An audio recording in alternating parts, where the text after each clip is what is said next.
बिस्मिल्लाहिर्रहमानिर्रहीम। अस्सलाम वालेकुम। लाखों करोड़ों दरूद नबी करीम हज़रत मोहम्मद सल्लल्लाहु अलैहि वसल्लम पर। मेरे भाइयों, आज जो वजीफ़ा मैं आपको बताने लगा हूँ, इस वजीफ़े को रात को सोने से पहले इस तस्बीह को 11 मरतबा पढ़ लेना, यानी कि 1100 मरतबा आपने ये वजीफ़ा कर लेना है। रात को ये तस्बीह पढ़कर सो जाएंगे 11 दफ़ा।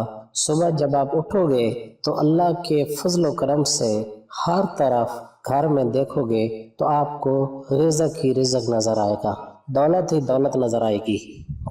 और जिन लोगों के हालात ख़राब हैं, जो तंग दस्त हैं, जिन्होंने इस वजीफ़े को छोड़ दिया, इस वजीफ़े को नज़रअंदाज कर दिया, बाकी फिर उसकी किस्मत पर रोने को ही दिल करता है, क्योंकि ये अल्लाह पाक के मुबारक नामों का वजीफ़ा है। अल्लाह पाक के प्यारे खूबसूरत मुबारक नामों में इतनी ताकत होती है, इनमें इतना असर होता है कि इंसान की बिगड़ी हुई किस्मत संवर जाती है। इंसान के मामलात जो होते हैं वो दुरुस्त हो जाते हैं। इंसान चाहे जो भी सोच रहा होता है, जो वो समझ रहा होता है कि नामुमकिन है, जब वो अल्लाह पाक को इन मुबारक नामों से पुकारता है तो रिज़्क़ और दौलत के हवाले से उसके नामुमकिन काम मुमकिन होना शुरू हो जाते हैं। मेरे भाइयों, हम रात को जब सोने जाते हैं तो हम मोबाइल पर 2-2, 3-3 घंटे गुजार लेते हैं, सोशल मीडिया देखते हुए, टिकटॉक, फेसबुक, यूट्यूब, ये सारी चीज़ें देखते हुए हम घंटों गुजार देते हैं। लेकिन मेरे भाइयों, याद रखो, अगर इस वजीफ़े को आप 11 तस्बीह पढ़ने में आपका बड़ी मुश्किल से 20 मिनट या 30 मिनट लग जाएंगे, आधा घंटा लग जाएगा, लेकिन ये जो आधा घंटा होगा ये आपकी किस्मत को बदल देगा। मैं अपने तमाम उन दोस्तों से गुजारिश करता हूँ, उन तमाम भाइयों से, बहनों से जिनके हालात ख़राब हैं, बहुत ज़्यादा तंगदस्ती में ज़िंदगी गुजार रहे हैं, एक मसला ख़त्म होता है तो दूसरा शुरू हो जाता है, तो वो लोग इस वजीफ़े को हर हाल में कर लें।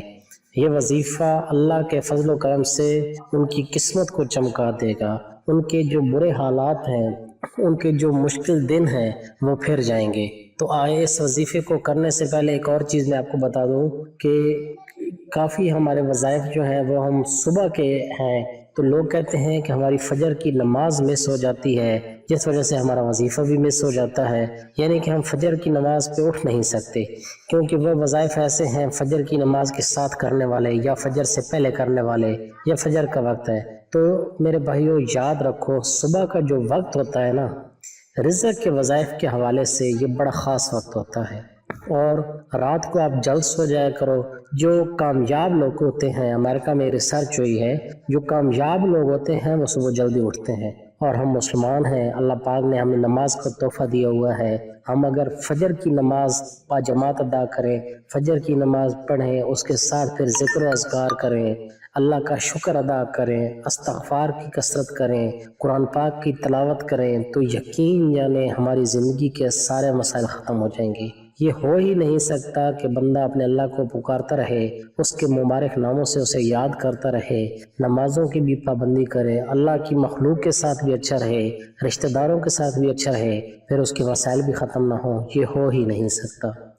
दूसरी बड़ी इम्पोर्टेंट चीज़ आपको बता दूं कि जो आपके मरहूमीन चले गए हैं, मरहूमीन के हवाले से मैं बार बार इसलिए बताता रहता हूँ कि जो आपके मरहूमीन चले गए हैं उनके लिए ज़रूर सदका खैरात किया करो, उनके लिए नवाफिल अदा किया करो।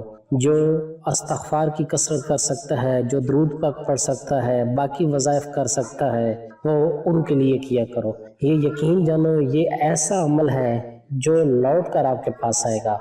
लौट कर आने का मतलब है कि आप अगर 100 साल भी इस दुनिया में ज़िंदगी बसर कर लो, आखिर मौत है, आपने इस दुनिया से जाना है और मौत आपको आनी है। 100 साल भी ज़िंदगी गुजार लो तो आपको मौत आनी है। तो मेरे भाइयों, अगर आपको पता है कि मौत ने आना है, मौत ने हमें घेरना है, मौत हमारे पीछे आ जाएगी, तो फिर हम क्यों नहीं आज से ही तैयारी करते। और उनके लिए जब हम ये अमल करेंगे तो जब हम इस दुनिया से जाएंगे तो हमारे लिए भी हमारी औलादें, हमारे दोस्त, रिश्तेदार हमारे लिए भी अमल करेंगे। और जिनको हम सवाब करेंगे, चाहे कोई उनके नियत का खाना देकर या कुछ भी सवाब करेंगे, तो वो आलम बरज़ख में जब हमारे लिए दुआ करेंगे तो अल्लाह पाक उनकी दुआ दुनिया वालों के हक में ज़रूर कबूल फरमाता है। تو میرے بھائیو یہ جو وظیفہ آپ کو بتانے لگا ہوں یہ اللہ پاک کے مبارک ناموں کا وظیفہ ہے۔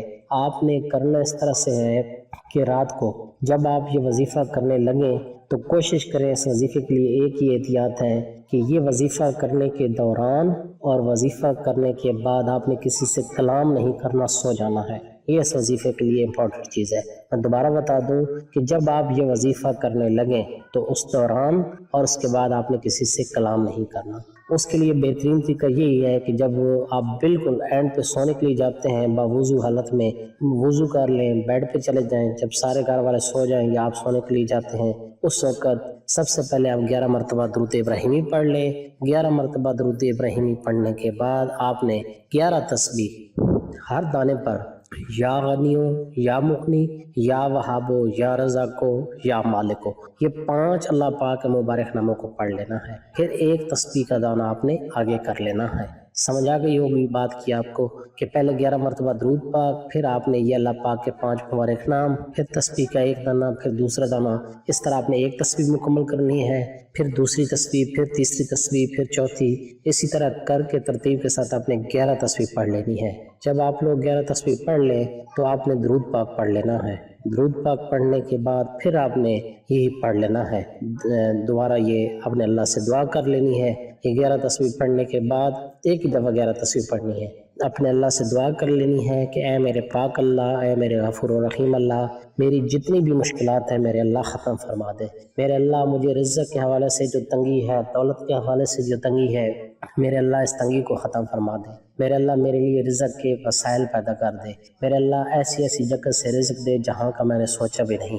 جب آپ اس طرح اپنے اللہ کو واسطے دے دے کر پکارو گے، رو کر دعا کرو گے تو اللہ پاک آپ کے لیے ایسی جگہ سے رزق عطا فرمائے گا کہ آپ نے سوچا بھی نہیں ہوگا۔